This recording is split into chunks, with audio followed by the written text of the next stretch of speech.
weche mabende otenore kod arita kwe kata kamano en mabende ne okelo lal mar ngima. Achije ma itudo kod nek mar nyathi ma nyinge Samantha Pendo ne ochopo e nyim doho ma Milimani mar duoko penjo ewi nek mar Kidorono mabende ne otho ka okalo e tulo manomuoch Kisumu bang' yiero ma 2017. Nek manyaka gie sani itudo godo obila. Kata kamano achijego ne ok oyudo thuolo mar duoko penjo moro amora bang' jomin buche kwayo mondo mi achijego duto obedie doho eka inyalo chak chenro mar yalo burano.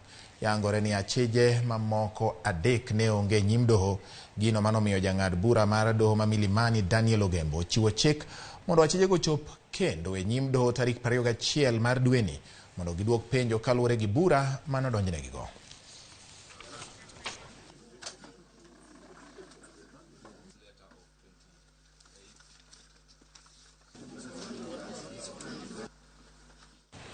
Duol ma ochung' ne penj